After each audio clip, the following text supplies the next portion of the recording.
Good afternoon, everyone. Welcome back to Evermore YouTube channel. It's Chris back with your instant match reaction to a game that was a lot more scarier than it probably should have been. Newcastle United 4, Nottingham Forest 3. We're going to talk about what happened in this game, hopefully in the next 20 minutes, half an hour, however long we're going to be talking about it for, because it was a lot more scarier than we really wanted it to be, especially with the way the first half went. We're going to get stuck right into the game, the key points, the starting lineup, star performers, the whole shebang. If that's the kind of thing you guys like, smash subscribe. Help get us to 10,000. We're so close.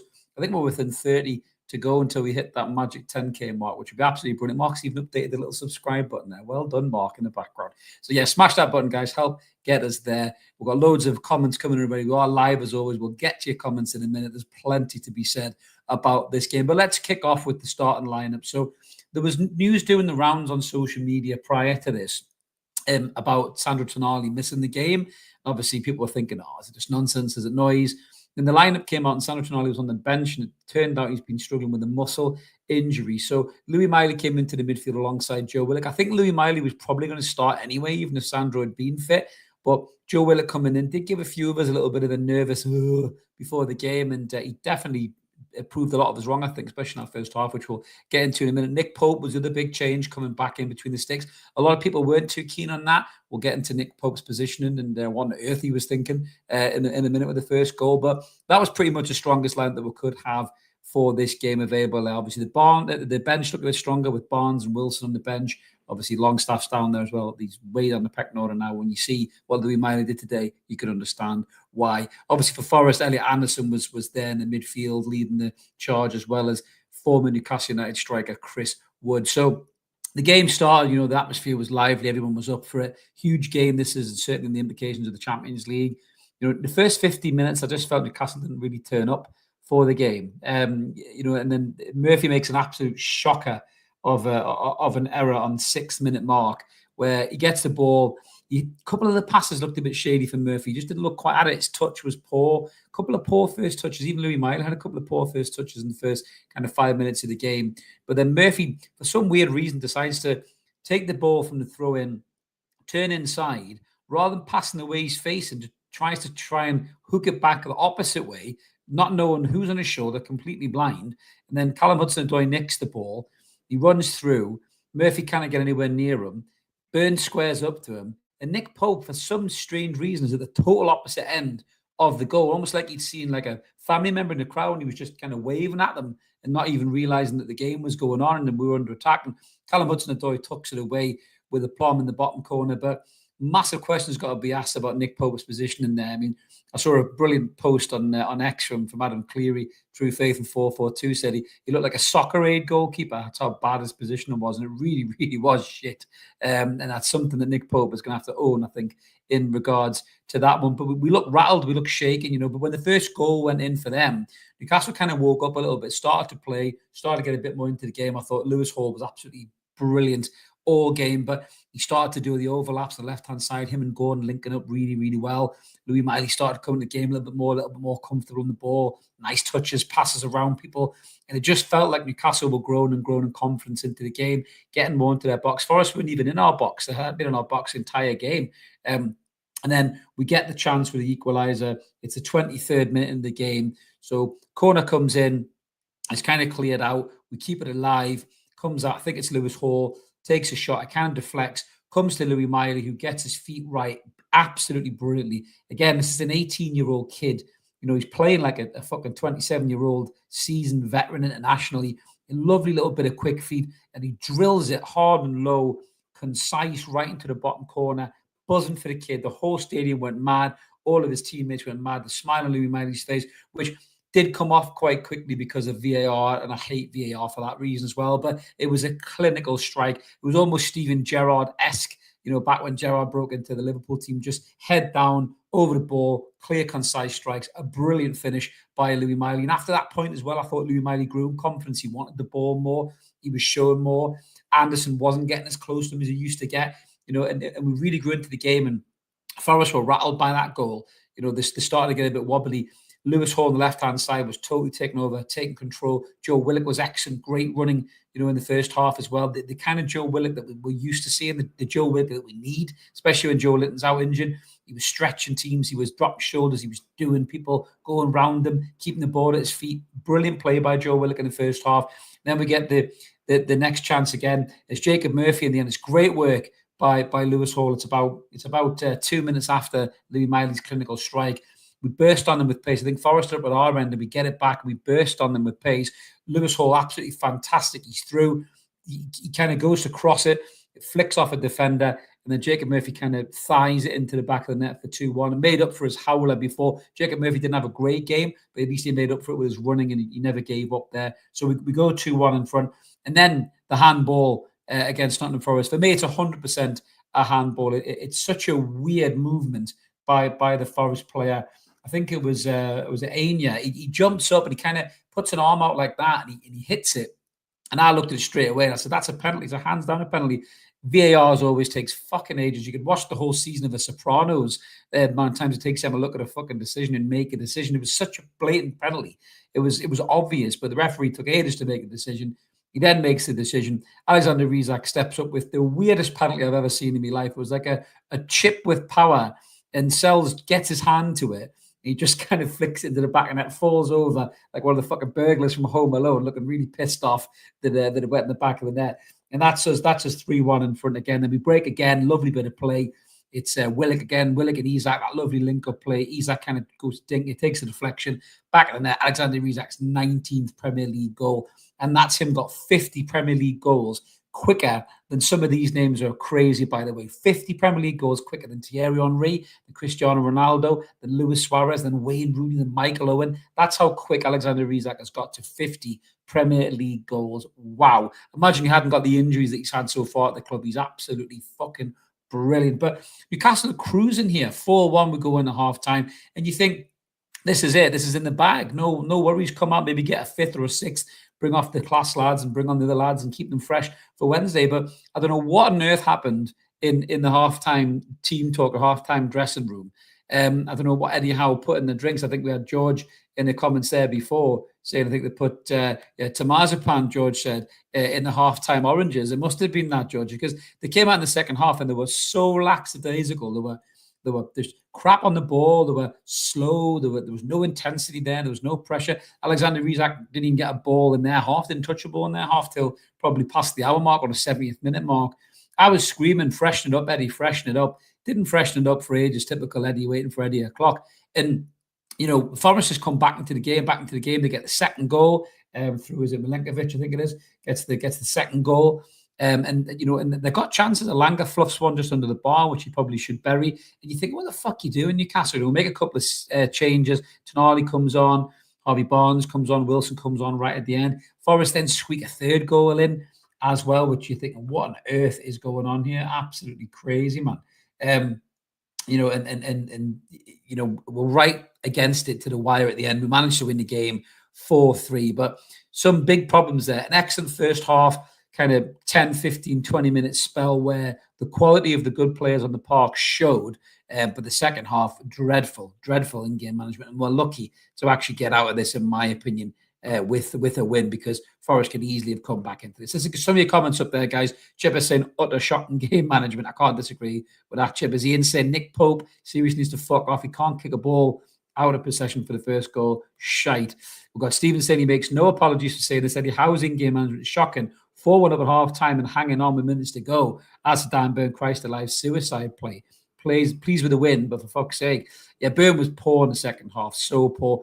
Everything that we've seen from Burn that frightens us, that kind of almost overestimating his own ability, his touch, getting himself into trouble, those slack passes, he was breathing like a fucking horse has just ran the National League. He looked fucked. But there's nobody to bring on, is there? There's no Botman there. There's no Lascelles there. Yeah, there's Emil Kraft, but this is the biggest problem, squad depth once again coming and biting as it really, really is.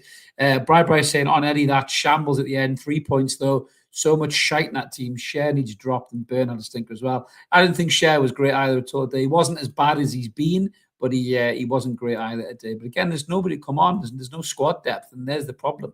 Manaranga saying, came on a holiday to Cancun, Mexico to escape the real world, including watching my team play. Couldn't escape that second half shit show, though. Unfortunately, babe, I'm sure you're having a nice cocktail now, probably overlooking the sun or the sea. Big R60 saying, what the fuck did he say at half-time? Shambolic second half.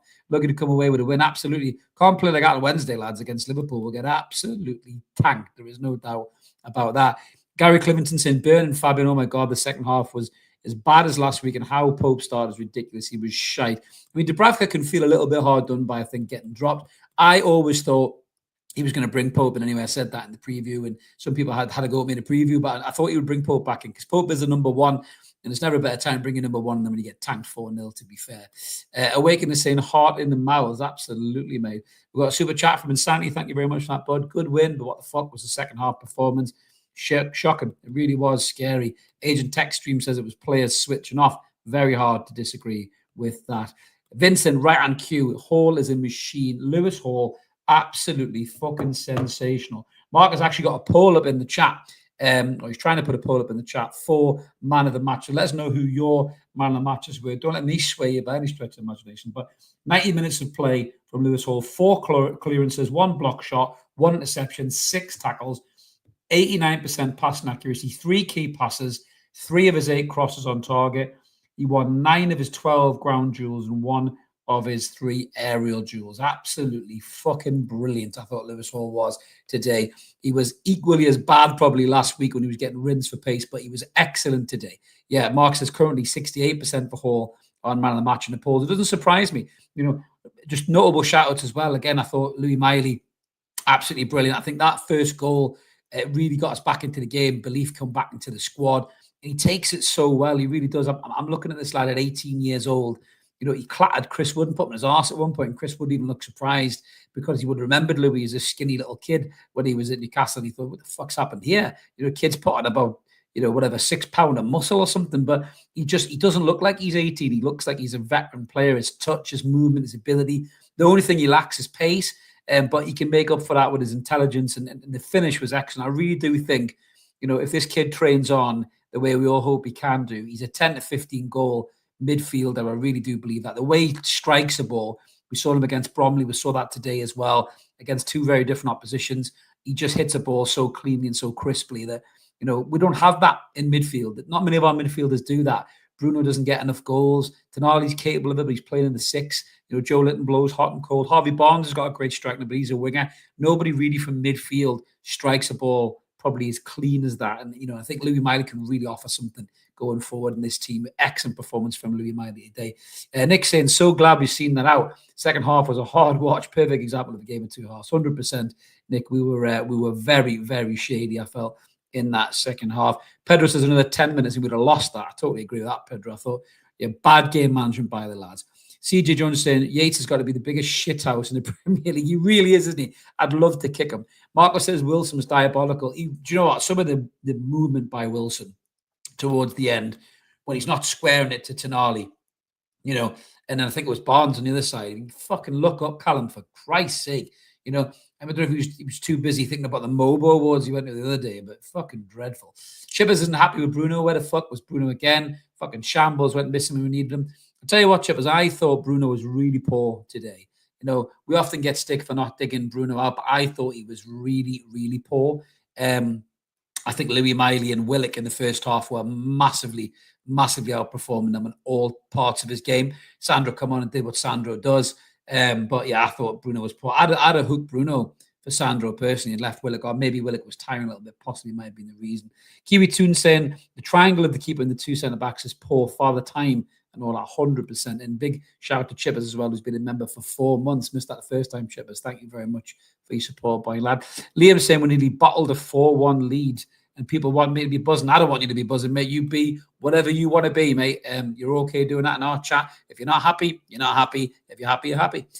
Comment from Arthur saying, another thing I spotted was the poor captaincy from Bruno. Yeah, again, Trips would have had the situation in both midfield and defence under control. Problem is with Trips, Arthur, is his legs have gone. And yeah, I have not forgot those shit loft passes from Cher. I've said that. His passing so shit and that low, it hits you in the bollocks half the time. It's terrible. He wouldn't get in my starting line, but tell you that I'd have played Kraft. Marcus is saying took his blindfold off, 5th in the table, Champions League places. Quite the battle this season. It's unbelievable, Marcus. It's almost by default. I think that we've actually got such a competitive Premier League. It's not by design for the Premier League, but look at the way Villa are playing with Rashford and Asensio starting to get sharper. We didn't add anybody in the squad in January for the reasons that we know well, the reasons we were told why. And it worries me a little bit. We're 5th now, but we've got Liverpool next. That could be a bit of a humbling if we don't get our shit together. But yeah, we need the lads to keep this going. But look what happens when you get a couple of injuries. It really throws you off, and that's the issue. Tony saying, happy to get the win. Lewis Miley, fire. What a goal. Second half was a shambles. They could have won it. I hope Eddie calls it out. I'd like to have seen Asula come on, love his energy. And I think we've got and then it goes off the end of that. But yeah, I think Asula would have been good to have a run out. You might give him something to think about at the back. But Eddie just doesn't want to throw him on, does he? Graham Ritchie, super chat. Thank you, Graham. Appreciate that, buddy. Good to see Willock playing well again. But Lewis was man of the match for me. Is that Lewis Hall? We won it. Or if you play like we did in the second half on Wednesday, we'll get stuffed. There is no doubt about that. They will batter us if we play like that second half down at Anfield. Marco saying Willock was better in the first half, and he got arrogant in the second half. I think we're falling up to take it easy. Hall never gave up. Miley great, and Bruno made me cringe when he got excited, for fuck's sake. Yeah, I mean, Bruno seems to be a bit exempt of criticism in many of the fans' eyes, but not for me. That's 2 bad games Bruno's had back to back. And like I say, you've got that young lad at 18 doing what he's doing there. Tonali there, Joe Linton to come back fit. If I was Bruno, I'd put my finger out my arse. The Bearded Toon fans saying, I'm happy with the win, but that second half, Cher, Burn and Murphy put us right in the shit. Murphy was really poor today. I mean, he gets the goal, and he kind of makes back up for it, but the whole first half, his passing was diabolical. His decision-making was poor. It was like the Jacob Murphy of old. I really hope this isn't his purple patch coming to an end, because we don't have anybody to play on that right-hand side. Will Asula's there. Could you throw Gordon over the side and play Harvey Barnes?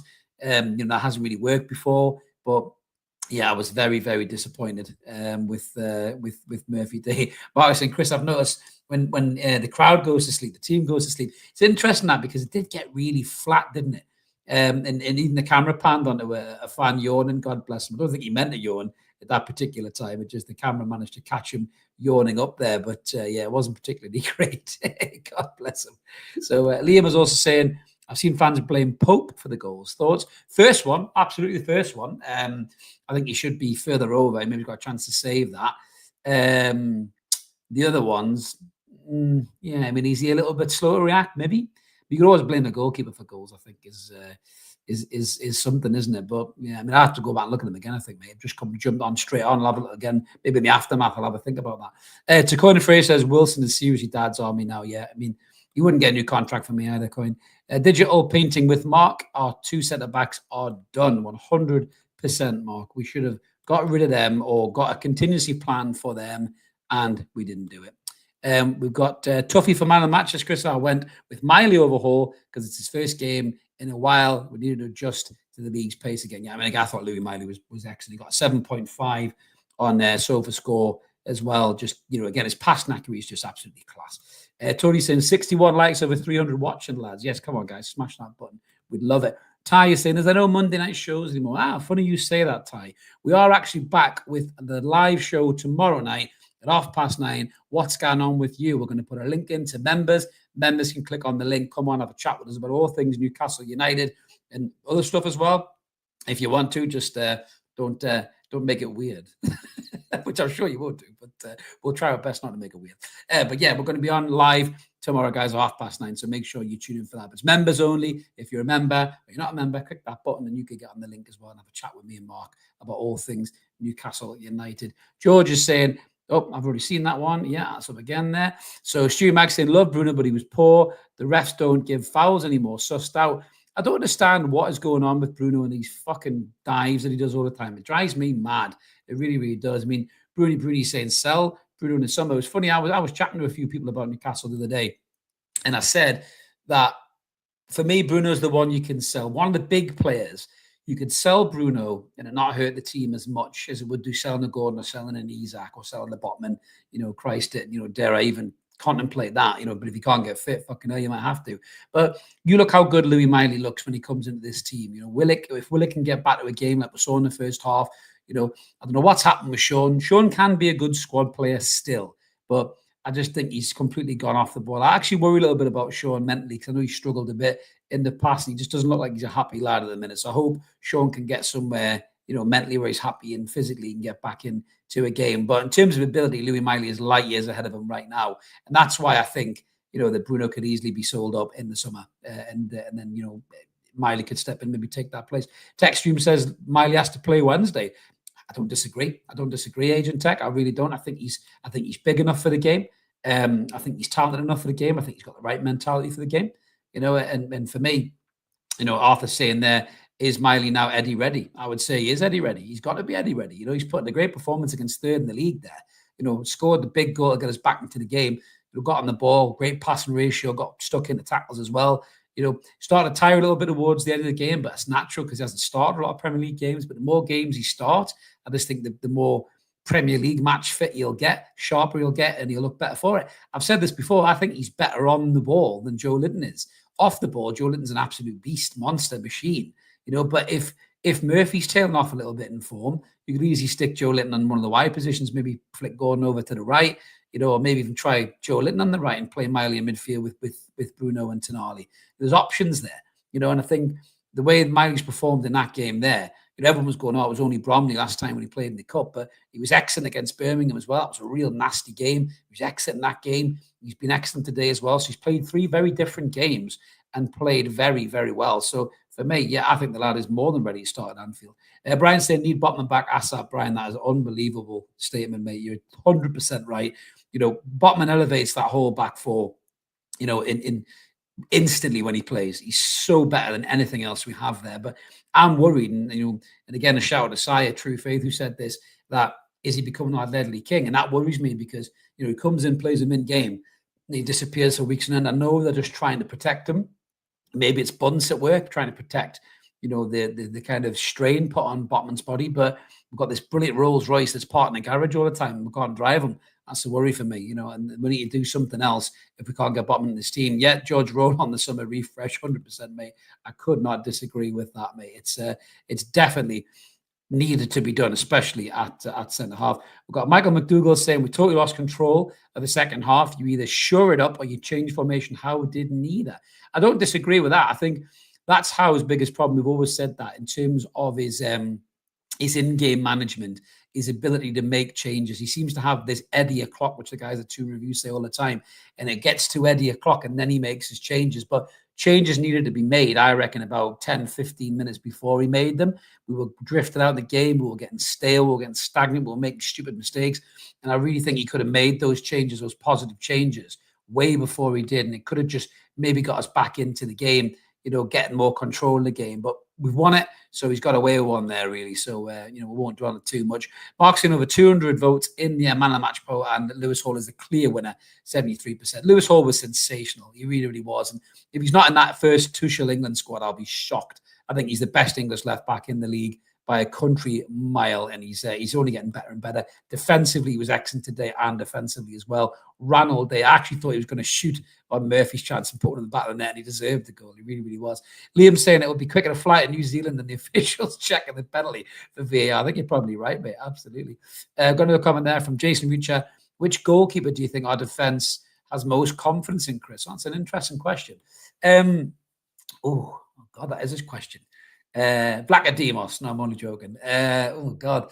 I'd probably say Dubravka at the minute because Dubravka's come in and been so assured and good with his feet, and the defence has probably looked stronger with Dubravka behind them. But, they did play really well when Pope was bang at it. But I think these injuries have taken a toll on Pope. I've said that. I think his reactions aren't as good. He doesn't get down as quick as he used to get. His kicking's always been a bit shady, but I definitely think the injuries have taken a toll on Nick Pope. As Graham's saying there, Pope is not making a case for himself, to be the first to pick. Let's have Dobbs back in. And then obviously all this talk about Trafford coming in the summer. Is Trafford the replacement? I was talking to Craig Cope about this. I said this in Rumour Has a video we got coming out about Trafford, that, he still thinks Dubravka might be moving on, which I can understand.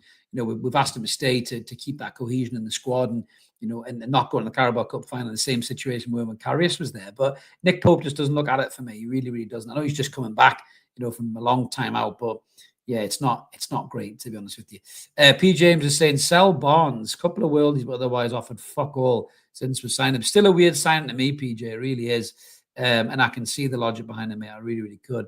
And again, Michael Batuga saying, got to go a back five on Wednesday and expect the fucking Alamo. Well, if we can kind of replicate what we did against Arsenal with that back five, then you can say that's a clever bit of play from Eddie Howe. It really, really was.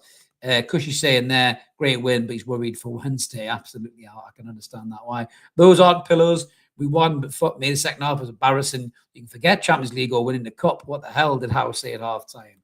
Well, let's just hope we're able to do both of those, mate, or if one of them, because that's going to be season defining, isn't it? Really. Chippers is saying team bus on Wednesday. I'd say, yeah, I don't disagree with that. Chippers. Andy B saying Pope looked awful. Yeah, I mean, Pope's getting a lot of flack, isn't he? To be fair, is there? Lee says as well. Pope was looking shaky today.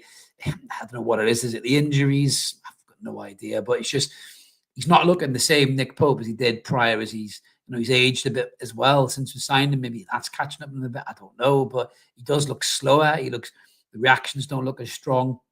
And I think Dubravka's going to come back in for Liverpool for me. I really do believe that. I just think that Dubravka is probably a better all-around goalkeeper right now than Nick Pope is. We won that game, but not convincingly. So, Howe can't stand by, I won't change a winning team because there was so much wrong with that game that you really can't use that as an excuse, I don't think. George Boyler saying, if you check the replay of their third, Pope seemed to grimace as he hit the ground when diving. Not a good sign. So, yeah, I think he's knackered, George. I definitely do think his injuries have taken a toll on him, no doubt about it. Ian saying again, 87th minute cross from Adoy, Pope flapped at it. Stevie Wonder could have got closer to it. He's not strong coming for crosses anymore either, is he? It's not a good sign, is it? Let's be brutally honest with you. I'm sure me and Mark will have plenty to say about Monday, especially Mark being a resident goalkeeper, about some of the flaws from Nick Pope. I mean, that first goal, his position is really, really bad. I mean, you can put it down to first 5 or 6 minutes of the game. Is he not quite in the game yet? He's just being caught out on his toes a little bit. But I haven't seen what Eddie Howe said about it yet. You won't slag off Nick Pope. I don't think that's what he's doing. But you never do that. It's not Eddie's style. But, yeah, I think there is definitely a shout to throw back to Dubravka. Johnson, I think our backline loses gas in the second half. Aging CBs agree. 100% agree, John. I said it against City, and I'll say it again, even though we've won that game. I think that they absolutely are too old for games like that, intense games where they where they fall off. Marks and Common saying more flaws than the Burj Khalifa. There you go, absolutely. Brian said, do you think we'll get Trafford? I do, Brian. I think we will get Trafford. Certainly Craig hopes he may be very confident. He was the one who broke the story, but apparently, according to Fabrizio Romano, we agreed terms with Trafford last season. It just didn't happen. As Tacoin says, Trafford incoming. I think it's the keeper that Howe wants. I think he's good with his feet. He's quick off his line. He's young. He's got good reflexes. He's played with Gordon as well in that England, Euro Cup winning team. So I think he ticks a lot of boxes. He's a bit of a shithouse too. He likes to wind the Mackhams up, so he'll do for us. But yeah, I mean, he's young. I think when he was in the Premier League, he did have a shaky season. He was thrown in maybe a bit too young. A season in the Championship might have just toughened him back up a little bit. So hopefully, he does come in and he will look good. We've got Blip 2012, Space Station. Yeah, gosh, that was a game of two halves, was it not? I fear for Wednesday at Anfield and Wembley. We were so poor losing the lead. Let's hope there's a change ahead. Holy asteroids. Yeah, you watch out, mate. Navigate those starships carefully, mate. Carefully, mate. Andy B says, on a positive note, what a player we have in Hall. Absolutely class, mate. 100% he was. He was brilliant. And when Hall plays like that, it just shows you how much we were screaming out for a good left back for so long. Liam says, clear out in the summer. Yeah, for me, mate, 100%. I just hope Howe isn't too sentimental to move players on, because that is probably one of Howe's biggest flaws for me, is moving these players on. They're already talking about a new contract for Share. No chance for me. I think he's done it. His legs are done. I know people are saying, oh, yeah, he'd be good in the squad. And I suppose he would be, but why not get better players, to come in the squad? There'll be players at the end of the contract. You can get dirt cheap or free. There's some decent free agents coming up as well that can maybe do a better job than Share. Thank him for everything he's done and move him on, and certainly no contract for Callum Wilson or Jamal Lascelles. It doesn't look like there's going to be either, which I would be quite shocked at. Come from Pew, Barney McGrew, 54. What a name. Mindset-wise, they are weak and collapse far too easily. Don't see any leaders on the pitch. That is an issue. That is a massive, massive issue. Chipper says, how might be part of the clear out? if he doesn't win the cup or get us the Champions League chip, as I tend to agree, mate. I tend to agree. Ray Edgar's saying, give the armband to Tonali, sell Bruno while we're getting the money for him. This is defense is too old, not enough energy or urgency. Don't disagree with the defense, Ray. The thing with Bruno is a funny one. I think Bruno's either all or nothing, isn't he? He's either all action or he wastes the ball, he loses it, he falls over trying to win free kicks. If the ref's on Bruno's side, he gets free kicks for days, and he's spot on. But if the ref ain't on his side, like he wasn't today, then he's just falling over and putting us under pressure. Again, I thought Miley was better than Bruno today, at 18 years old. And I think he grew into the game, certainly in the first half. He tailed off in the second, but I think that was fatigue as well with Louis Miley. But it's great to see him play the whole game, and again, that'll help him in his development as well. But I think that's us pretty much done then, guys. A couple more comments and we'll shoot. David Carmichael saying Bruno has not got the fitness or speed for the Premier League. He wants too long on the ball, and when he's closed down, he goes to the ground. That's that's not beyond validation, David. I would say I think that is a fair assessment of Bruno Guimaraes. Lovely player on the ball. Some of his touches, his passes, his movement, his character is brilliant. But like I say, when it's not going for him, then he is definitely a bit of a liability at times. Malcolm Giles is saying, if you analyze the game and not the result, it was appalling. Again, Howe picked the wrong team. His half-time team talk consisted of when we were 3 goals up, lads, just relax and defend. That is true. That is true. And Tacoin says he does have the fitness. He doesn't have the pace. And with regards to Bruno. Marcus is off. Good to see you, Marcus. Thanks, buddy. See you Monday night, hopefully, as well. But that's us pretty much done then, guys, as well today. We'll shoot off just like Marcus. Thank you so much, everybody, for watching. And what a good result, if not a good performance. But we'll be talking a lot more about it on Monday. What's going on with you? Remember, if you're a member, you can click the link. Come on with me and Mark. Tell us what you think about the performance. Tell us what you think about the team this season. Tell us what you think about Louis Miley getting into the team. Should he stay in the team? What you think about Lewis Hall? There's loads of stuff that we'll be going through tomorrow. So make sure you tune in, guys, and jump on that link and come and have a chat with us live on the channel. But have a lovely rest of your weekend. We'll see you tomorrow. Have a belt, everyone. We'll catch you later. Take it easy.